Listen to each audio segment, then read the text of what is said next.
The only station committed to results. Tell me how you guys got involved. Probably from your story. The only station making a difference. I just want to thank Western Mass News. Your station has been on this, and it's made a difference. The only station giving you a voice. Western Mass News is getting answers after many viewers voiced concerns. Taking your questions from online to our hotline, email, and on our free app. Western Mass News is getting answers. Western Mass News on ABC 40 and streaming. Western Mass News is getting answers. We continue to follow the story at the Roderick Ireland Courthouse in Springfield after independent testing found cancerous mold in that building last month.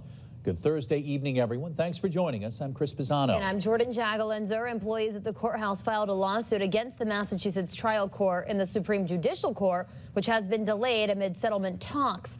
We're digging deeper and taking a closer look at the 5 courthouse employees who died from ALS. What remains unresolved is whether there is a link between toxic mold and ALS. Western Mass News reporter Paris Dunford sat down with a researcher at UMass to learn more. The recent findings of toxic mold inside the Roderick Ireland Courthouse sparked conversations across the state. And perhaps one of the most shocking factors is the number of employees who died from ALS, known as Lou Gehrig's disease, who all worked in the same part of the courthouse. Whether or not this is coincidental, it should be examined. In the first part of our 4-part series, COVID 2 years later, I sat down with a few teachers to hear their stories. Nearly 2 years ago in March, the COVID-19 virus forced education systems across the world to adjust in ways they never thought were possible. In-person teaching quickly became online learning, and teachers were put to the test. Just being so far away always made me feel very, very unhappy. One segment of those first responders, arguably the most important during a health crisis like COVID-19, aren't technically considered an essential service in Massachusetts, emergency medical services, or EMS. Those who work in EMS say the pandemic only exacerbated the existing problems within the field. Western Mass News reporter Audrey Rousseau has the details.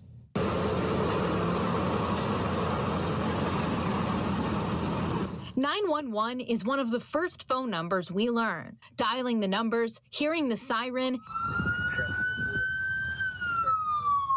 seeing the flashing lights means help is on the way. Your trusted team when news breaks. Chicopee School Superintendent charged with lying to the FBI. The only station bringing you team coverage, the first to your digital device, asking the tough questions. Do you plan on resigning? Western Mass News on ABC 40. The Longmeadow Fire Department received mutual aid from 13 surrounding communities to help them put out this massive fire. Crews were called to Armadas Plaza here on Shaker Road at 6:15 this morning. This is the scene when we arrived, with flames and smoke pouring from all directions of the building, making it very difficult for fire officials to keep the fire under control. Although the cause is not officially determined, that fire is believed to have originated in the bottle shop, which is one of the 6 businesses in the plaza that is now a total loss. One of the shop's owners says he got a call from his brother just after 6 this morning when the fire started.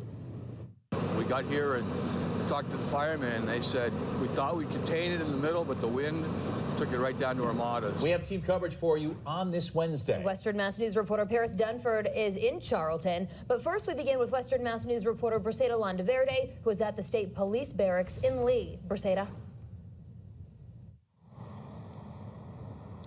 Yeah, Chris and Jordan, well, the Massachusetts State Police have identified the suspect as 48-year-old Kevin Oldacre of Illinois.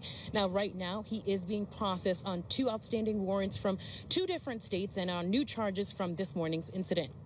48-year-old Kevin Oldacre of Illinois is behind bars following an extensive state police chase from Charlton through Western Mass that ended near exit 3 off the Mass Pike just after 8:30 this morning. In this photo captured by the Massachusetts State Police drone, you can see heavy police presence around the car troopers had been pursuing and eventually stopped. Roads will stay on the icy side. Roads are icy, people. Western Mass News, bringing you live extended first warning weather coverage. This morning's rain leading to flooding. Everything kind of freezing over. Streaming live on your favorite platforms and on the networks of Western Mass News. Good morning and thanks for tuning in to Western Mass News. I'm David Horwitz. And I'm Amanda Callahan. We have live team coverage for you all morning long as we continue to track the first significant snowfall of the new year, 2022. We have 2 meteorologists and 2 live reporters bringing you all you need to know as those flakes continue to fall. We have a lot to get to this morning with this late winter storm. We have you fully covered all morning long with with live team coverage. We have 2 meteorologists and 2 live reporters standing by monitoring conditions across Western Mass. Let's first kick things off with First Warning meteorologist Dan Brown. Dan, what's today going to look like? All right. Well, it certainly was a tease on Wednesday, wasn't it? With temperatures in the 60s, and I know a lot of folks are probably like, "You sure it's going to snow out on Friday?" Western Mass News cares, and today we're focused on the people of Ukraine. We have 2 donation drives going on today, both here at our Western Mass studios in Springfield and at the Full Gospel Church in Westfield. We're going to begin in Westfield, where our morning team standing by. Mary Wilson, tell us how things are going so far. Well, Dave, the organizers say that they didn't even expect the magnitude of outpouring of support that they've seen here. It's just been wild. Okay, thank you, Mary. I'm joined by a member of the Full Gospel Church in Westfield, and this is Tanya. Tanya is one of the people donating, volunteering her time. Tanya, why do you think it's so important to be here with all these people giving to the people of Ukraine? And you're actually from Ukraine, so maybe that's part of why it's so important to you. Yeah, I definitely think it's important to give. We have so much here. We're so blessed. Hey, David. Yeah, not in studio. We were out here in the cold, in the snow, but we're at the studio where people have been lining up to come in. We have seen trucks full, carts full of medical supplies, bedding, children's clothes. We held a drop-off event yesterday at our station, collecting truckloads of essential items. Western Mass News reporter Reagan Locree has more following the final pickup this afternoon. A line of cars could be seen on Liberty Street in Springfield Wednesday, all waiting to drop off donations for Ukraine at our Western Mass News station. As the war in Europe continues, Western Mass News wanted to do something to help those fleeing Ukraine. So we teamed up with the Full Gospel Church in Westfield to hold a donation drive. This is just a fraction of the donations we received from our Western Mass News viewers during our drop-off event Wednesday. In this month's edition of Surprise Squad, a beloved teacher at Greenfield High School who is known for her leadership inside and out of the classroom receives the surprise of a lifetime. Well, we're headed to Greenfield High School this morning, and it is special for our special Surprise Squad today. Last school was Granby. They were loud. I hope you guys can be louder. We're gonna, can you? All right. So loud, in fact, they left the geometry teacher at Greenfield High School speechless.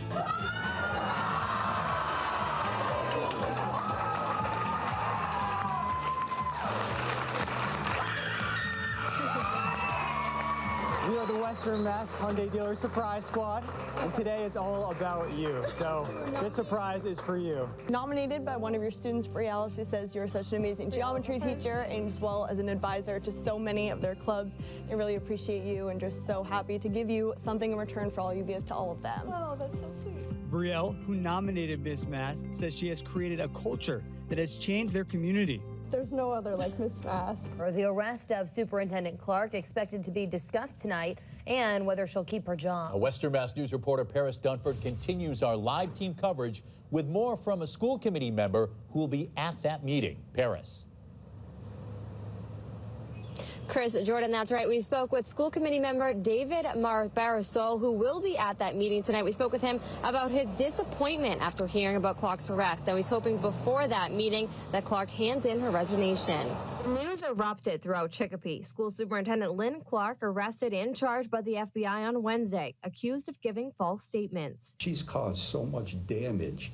Chris, Jordan, the school committee evaluated Superintendent Lynn Clark back in 2021. We were able to obtain that evaluation, which is mostly positive. However, one school committee member noted his concerns for the school system under Clark's leadership.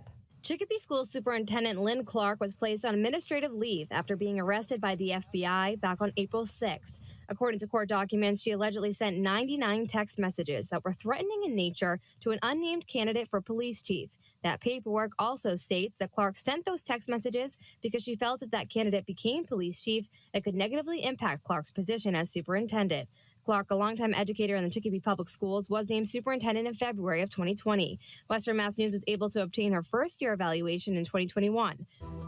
Western Mass News is getting answers after a jury found the Greenfield Police Department discriminated against a black officer. Meanwhile, the police chief remains on the payroll. Now, city councilors are cutting the department's budget to send a message. It's very, very painful for everybody involved. Greenfield Mayor Roxanne Wiedegardner dealing with the fallout of a jury verdict in a racial discrimination lawsuit prompting budget cuts by the city council that the Greenfield Police Union claims will have a devastating impact on public safety. and could include up to 8 police officers laid off, dismemberment of the Detective Bureau, elimination of community resource officers, 0 police coverage overnight, and elimination of the K-9 program.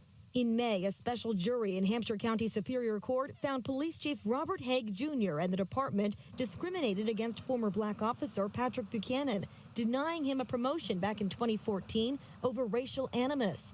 Mayor Wiedegartner placed Chief Haig on paid administrative leave shortly after. I don't have enough information yet to say whether I would ask Chief Haig to be removed or not. In response, Greenfield City Councilors slashing the police budget by $400,000, roughly the amount Buchanan was awarded in lost back wages and emotional distress. We should be firing the corrupt leadership, and we should be reducing the force.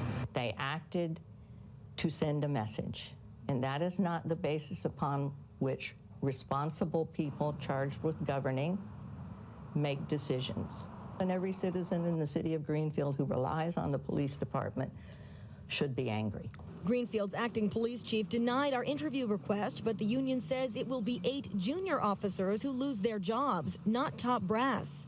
These budget cuts and high gas prices prompting some immediate changes. Instead of 4 singly staffed cruisers out on the roads at a time, officers are doubling up, so there will only be 2 at a time, and the department says this could affect response time.